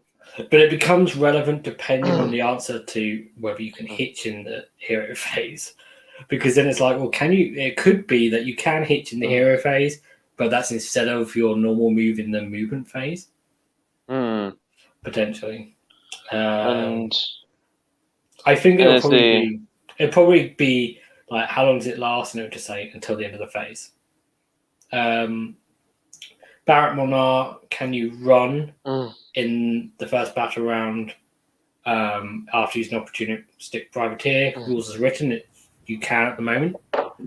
Whether that's so, basically, is that an oversight? Kool-Aid guy coming into my gaming group saying, "Oh yeah." I don't think there's an oversight here. This is very clear. But you know what opponents are going to say. Opponents do not like you getting any advantage, so it's always nice to have. And that's what Barrack Mornar loves. Epic on things. Does flying transport override garrison rules? And this one's really important for every Skyport and just generally playing KO, because the garrison rules now say you get out of a garrison at the end of the movement phase. So, but the flying transport rule says you can't get out if the ship has moved or flown high. So does that mean that you have to basically have a whole turn where the ship doesn't do anything in order to get out? Or does the bit in brackets on flying transport where it says, oh, they can move, they can get out before it's flown high or moved, does that override the core rules for garrison rules? Because it doesn't say, like, oh, don't use the garrison rules. Does that make sense? That's quite a big argument, because I've been arguing about it for the last 3 days. Yeah, it's a big thing for KO that we need to know, really, because it's like potentially a whole turn of your ship not flying high or moving just to get units out of it, and it's already quite restrictive anyway, moving units around.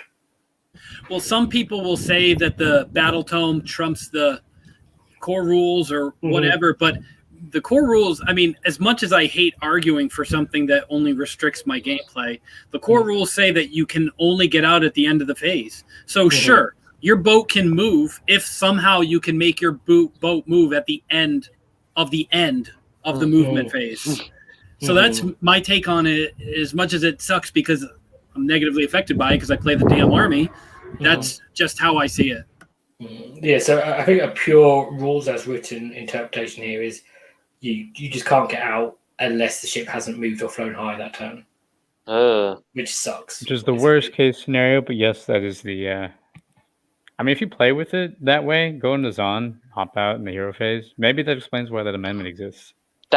Oh, wow. Yeah, no, that actually... Because that thing has never had any purpose beforehand. And so now unfortunately, now it does. We went from being able to run the boat and then hop out with 10 dudes to now we need to stop and safely park the boat for 6 seconds and then everyone gets out, the whole turn. Takes the whole, we got to lug our equipment and hop out, safely exit. Yeah, the other thing is the thing about, if you can't get out if the ship has moved or flown high is in the same phase. So that does make Zilfin really good because it moves in a different phase. Correct. That's and also pre-game movements with the ship's really strong. So all fly high will now be either done in the hero phase or in the before the game phase.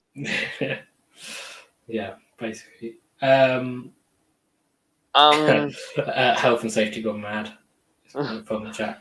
And then lastly, does hitching even work? We covered that earlier on You know, the fact that it says after the ship has moved, but the ship doesn't move, which is nitpicking, really. So really, what we really want, could we get something like, could we get everyone kind of watching this to bring these rules and basically take a screenshot of them or type them down and send them off to Games Workshop, the FAQ email they have. We could probably put the FAQ email in the description later. Yeah, I can do that. I would suggest rewording these questions a bit because I've written them short to fit all of them on one screen. Like, if you just send them the question, does hitching even work anyway? Question marks. They will be like, what?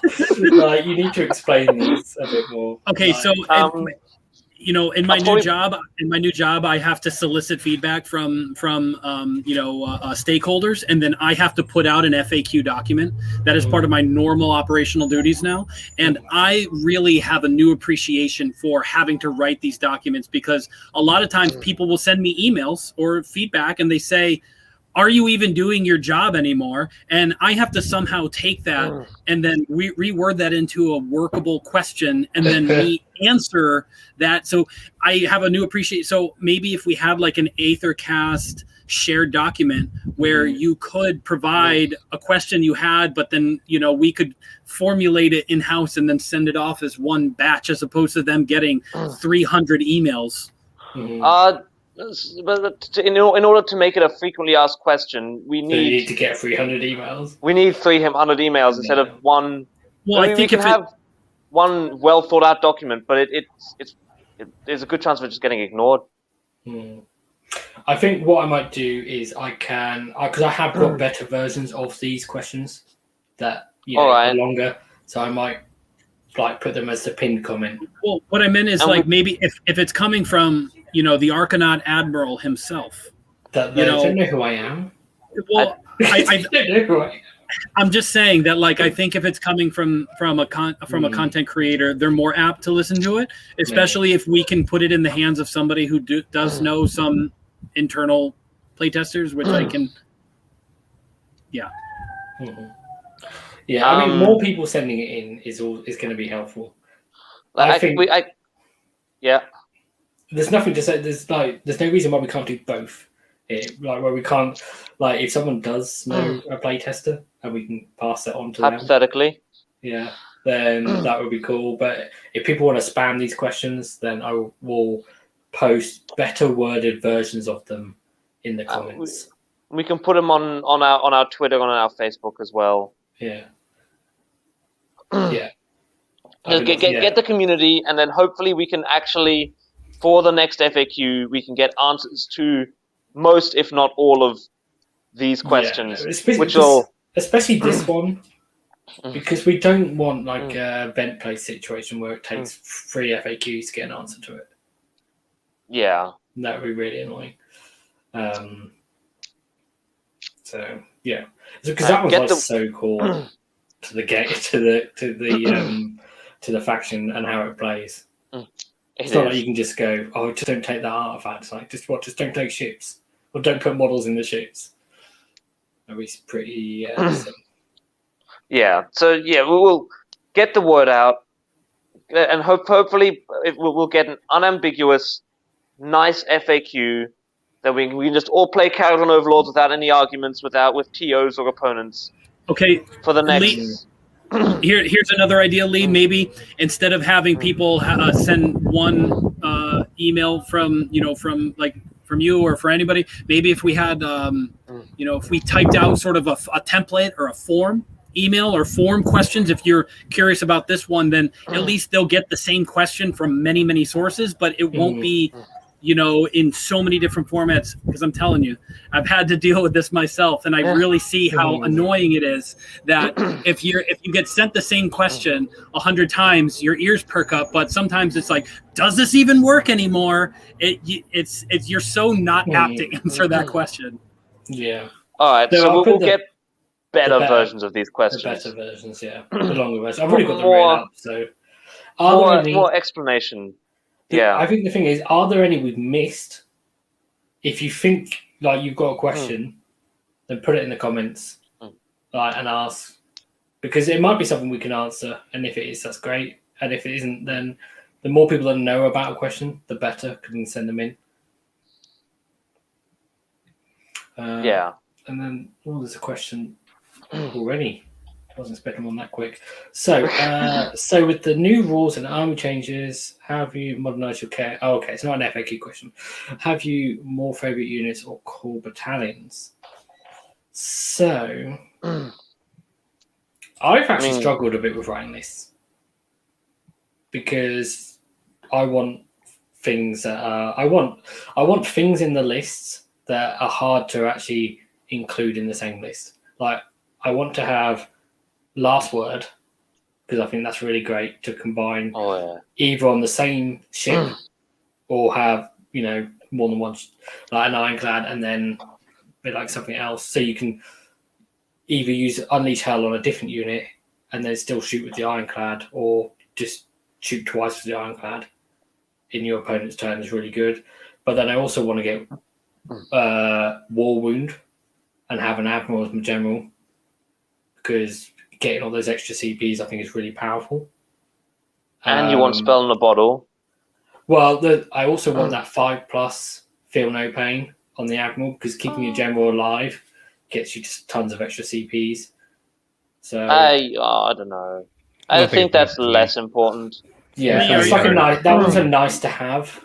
But like if your Admiral is like, you get extra CPs from just having a general alive, and then if your Admiral is your general with War Wound and he's also giving you another CP, like you want. What you really could do is just play with a navigator and put him on a terrain piece in the back of the board and just have him be your general. Yeah, but he can't have War Wound, can he? I think as long as you keep your Admiral inside a boat, he should be fine. That's really. Because he gets his normal 5+ where he passes wounds off as well. So it's just like 2+, -1 to hit, 2+, 5+, 5+. Lee, are you having trouble writing lists because you don't physically own 2 ironclads? Because that's the only way I could see you not being able to write lists. No, it's because getting like Last Word and War Wound and that artifact and cool stuff in the list. I ended up going with Custom Skyport and then 70 Arkanauts. 70 Arkanauts. I don't know 70 Arkanauts. And I was like, do I really want 70 Arkanauts? I own 120. I can ship you a couple spares.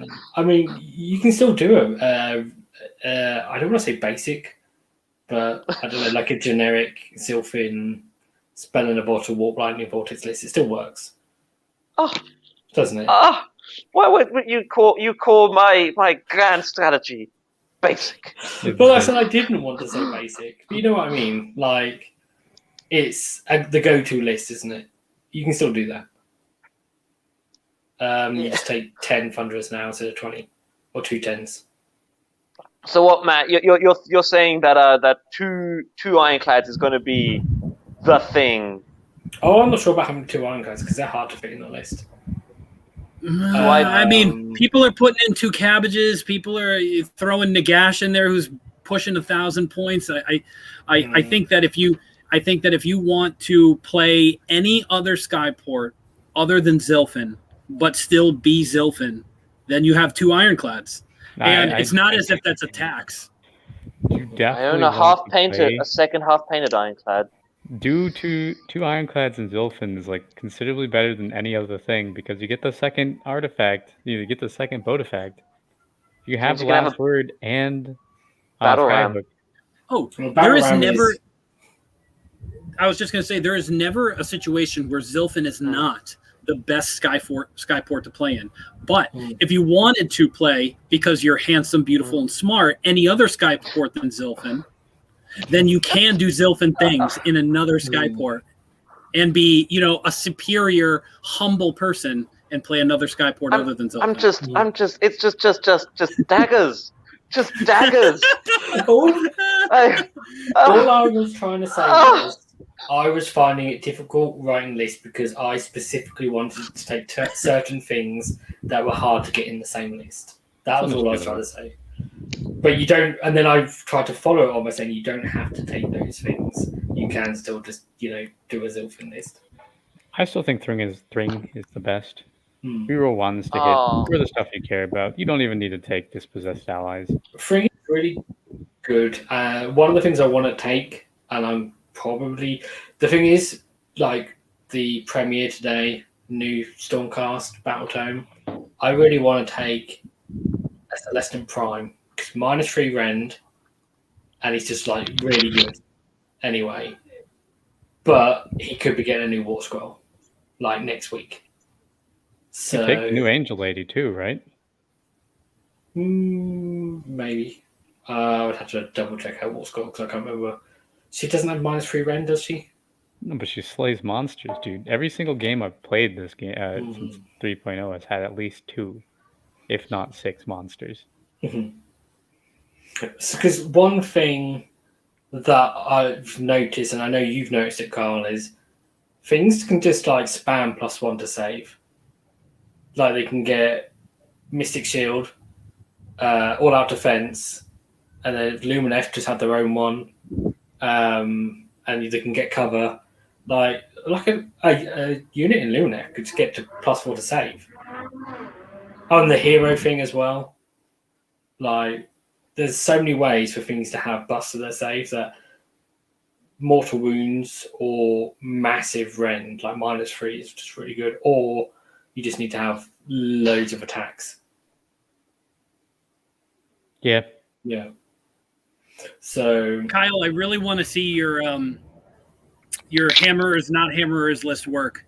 I really want to see you take Iron Drakes. Well, just take your hammerers and then just like, I don't know, convert them into Iron Drakes. But I really want to see that list work, man. That seems like so much fun. With Iron Drakes? I mean, I think it'd be great. I just need to not be stupid every time I play with it. Well, that's why I shouldn't play with it, and you should. I've streamed it on the Discord like 2 or 3 times. Where I'm like, okay, I'm gonna play it. It's like 2 or 3 a.m. Anyone wants to watch? I'm streaming right now, and so I'll hop on and be like, oh, by the way, guys, you see this play I just did? I moved my Ironclad to the other side of the map, so I don't have Unleash Hell for when they charge into my Longbeards. Don't do that. yeah. That's like prime time for. Saying it. That's even though we're I can't stay up that late. I have my bedtime, but that's like prime time for Lee to stay up and watch.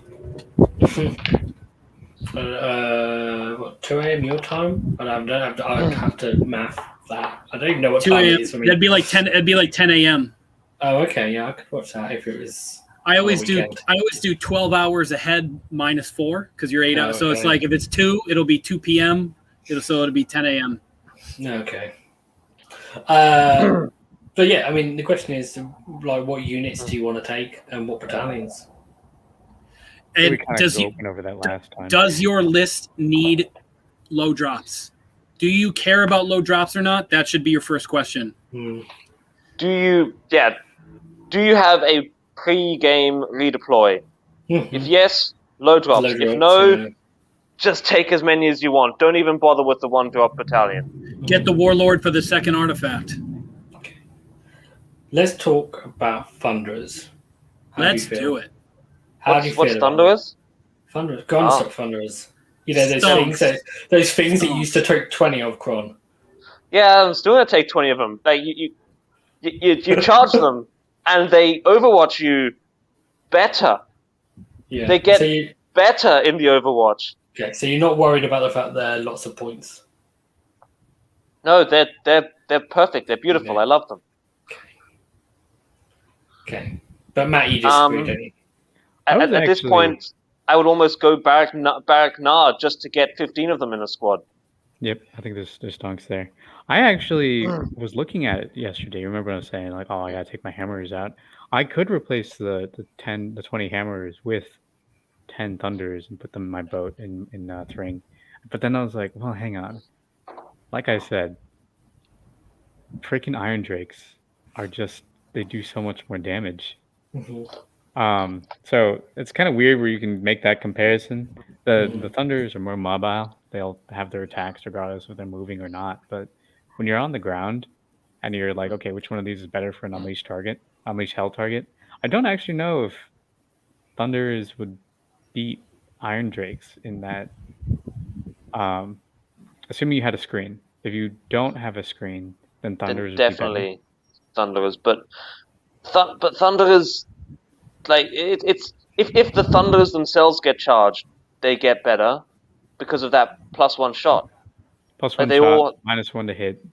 You get their, Well, I think the key thing with them is if you use Unleash Hell, then because they're getting +1 to hit anyway from the special weapons, then you don't not on need the rifles use, though. Yeah, but on the special weapons, then you don't need to use, because you can't use, if you've used Unleash Hell, you can't use all that attack on the same unit. Oh, you can't even do it. Why not? Because it's the same phase. That's a different phase. It'd be different phase. No, you can't do it when they're unleashing hell. Correct. Oh no, Yeah. but you can only all-out attack in the shooting phase or the combat phase anyway. No, you it can just shoot them in the next phase. Like, you don't forget about that. If for some reason someone's charging you, they don't double you, you will 100% of the time just kill whatever just charged you. The Thunderers could use their Ether Gold to give +1 a wound if they wanted. Really. Yeah. So I you're am- hitting I on am- 4s and 3s instead of hitting on 3s and 4s. I was never a switch. fan of. I was never a fan of the rifle Thunderers in the boat when they were at 240 for 10, and I'm certainly not a fan of 270.10 rifle Thunderers in a boat, especially when they can't re-roll all wounds and they just get the +1 to wound. I mean, I know this is like maybe a stupid argument for it, but I just don't think the points per investment the damage per point investment is there for me personally. I know they can target what they want, where they want, over a screen, doesn't matter, and have nearly infinite line of sight, being in such a large base. But, just without any gold, they do 4 to 6 damage per 10 Thunderers. And for a 200, for a eighth, for a slice of your, literally a slice of 1/8 of your army, it's just not there for me. Now, foot Thunderers, when you can have Fumigators, deck sweepers, cannons, they're at +1 to hit before all-out attack, and then you can use Unleash Hell if you need to, not together, but either or. And you can. There's much more. There's many more options there. My favorite Skyport Mornar, you can run and shoot them. You can have 2 units to 10, and just say with an ironclad behind them, and say, "Go ahead, charge me. I welcome it." See what happens. Yeah, Violence happens. I think Thunderers are a weird case where they're one version of them, which is completely different from another version of them. All rifles in a boat or on foot with max specials. One side is rising and one side is just going the complete wrong direction. For me personally, I think people will have success with, Thunder Frigates or Thunderclads, and that's great. But for me, it's just not in my wheelhouse. I'm still going to enjoy my 20 Thunderers in an ironclad, even if they're 2 units of 10. Dump that ironclad, get the Thunderers out, sit in front of it, just have this castle. I mean, is Barrack Nar one of the best Skyports now? If you want to play Thunderers, you could have 2 units of 15 Thunderers on foot with max special weapons. They're battle lines, so you only need Thunderers. You don't have to. Yeah. And you know what? Everybody's like, oh, well, it doesn't work with the chemist anymore. Well, it definitely does when everybody and their mother has +1 to hit. So just having a fumigator, you've negated their all-out attack. That's great. But then you have the chemist there, and that makes them actually -1 to hit. True point. Good point. Yeah. Nar might be the benefits of Nar is just have Thunderers. Will travel. Have Thunderers will dominate. Yeah, I think you started off saying you didn't like Thunderers and then ended up saying you did like Thunderers. I like Thunderers on foot. Special weapons. I do not like Thunderers in the frigate or the ironclad with rifles. Thunderers are not a drive-by unit anymore. They are a hold the line. They're your heavy infantry. They're not like extra guns on the side of a frigate or ironclad. Yeah. I want to like the idea of 10 in a frigate because you don't need a hero to buff them, but it's 520 points. So unless why not why not just have an ironclad for less points? Thank you. Yeah, Yeah. my problem with the frigate and the thunder frigate is the fact you can't all out defense the frigate. That's the only problem I have with that. Yeah. The frigate should have gone down 20 points, not gone up 20 points. Yeah. And the other thing is you look at rifles and you go, well, technically I can get these to 2+, 3+ with a command point and gold. But if you're doing that, then you're not using a command point and gold on an ironclad. That's the reality of it. True Because you story. probably have an ironclad, and it's much better to use your command point and gold on that. So, okay. Lastly, a quick question from the chat: is Baron Urbaz good anymore? Oh my god, yeah. Yeah, absolutely. I mean, it's essentially. I mean, it's had a nerf and a buff at the same time, because you've got like Aether Gold. It's got less uses. Like you can't reroll saves and stuff. But you can use Aether Gold more times now, potentially, because you can use it in your opponent's turn to when you're unleashing hell. So Beric Urbaz got great. They were already I feel like one of the most, other than Zilfin in the Warp Lightning Vortex or the Thunderer Bomb, either one, excluding Zilfin because they're just better than everybody else. But Urbaz, they were already the I want to kill you and I'll worry about objectives later. They already did that. And now they do that even better because all of their units are going to be +1 to wound. All their important units are going to be +1 to wound whenever you want them to, whether it's, unleashing, when you unleash hell with an ironclad and then you add +1 to wound, or you're shooting with your ironclad, you give it +1 to wound. You can give gold to units that now can't possibly get gold, like Sky Wardens and Riggers. Sky Wardens. Yeah. So I think, and then if you have it sucks that they lost the ability to reroll ones to hit with the battalion, but now you're essentially giving all of your best units +1 to wound whenever you want. And I think Urbaz is great. Still, they kind of gained some and lost some. You don't get an artifact. You don't get a relic. Sorry, a bodefact though. Oh yeah, you couldn't. It's not a good one. You can't take the last word in Urbaz. Oh damn! Because they're forced into that stupid thingy now, the Breath of Morna. Yeah. Are those considered an enhancement? If you get an extra enhancement? Yeah, so basically you could get an extra artifact, which you could then spend on getting an extra, spell in a bottle, or last word. You could double double what's Warlord. More important? Can you double Warlord? You could double Warlord. Is it possible? Yeah, I mean, I think in most that's cases, 6 heroes. It's 6 heroes. So yeah, in most cases, an extra artifact is going to be better probably than an extra engine work. Okay, I honestly hadn't thought about that, Kron. That's a really, really good point. I think that the play for Urbaz, as much as I used to love the hero clad in Urbaz, is not going to be a thing because the ironclad will not have a good artifact or bodefact. But if you go and do the, I'm just going to play a bunch of gun haulers. A bunch of small MSU gun haulers with Sky Wardens or Riggers. You just play that. I think it'll be fine. It'll be a good. Seb Donnelly has entered the chat.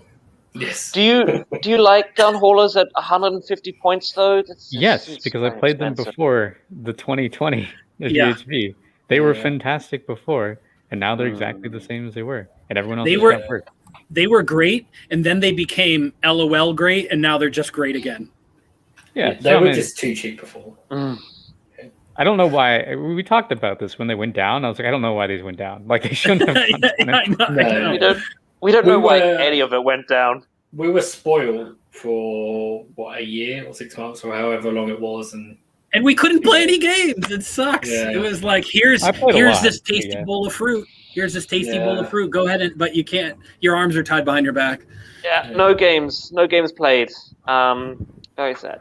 Okay, this is definitely the last question now, is how many engine riggers are we thinking? So, I mean... Engine riggers? Or Sky Wardens? I haven't put more than 6 engine riggers in a list. 6. Max goes 6. I wouldn't put more than 0 engine riggers and just take Sky Wardens because they're cheaper and better now. Depends if you want to kill your If you circle the wagon, tried and true tactic against people who don't have guns, You just put your gun haulers into a wall, put your engine riggers behind it with the engine master, and just say, okay, hit my gun haulers. If any of them survive to 1, I negate your entire combat phase, and then pick up my whole army and go over here and say, come at me again. And so, I mean, the fact that you can control an objective by starting on it now means that there's most of the time when you're playing Urbaz, you're just going to move your entire army, which is not a bad way to play. Yeah. Well, now that you can't hit, rules as written, you can't hitch. I'm sorry. You can hitch, not when you redeploy, but you can. If anyone says you can't hitch at all, then let's stop playing there. No, I just had a siren in the back. I know.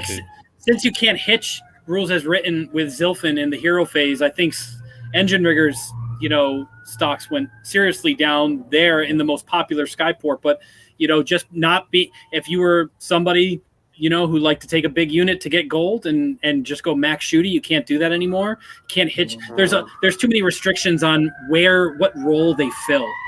And so they're just healers. That's what I'm saying. You just play MSU, move the whole thing. So another thing to remember, this is huge. You don't need to control more than 2 objectives at any point in this game now when you're scoring, because it's 1, 2, or more for all of them, pretty much.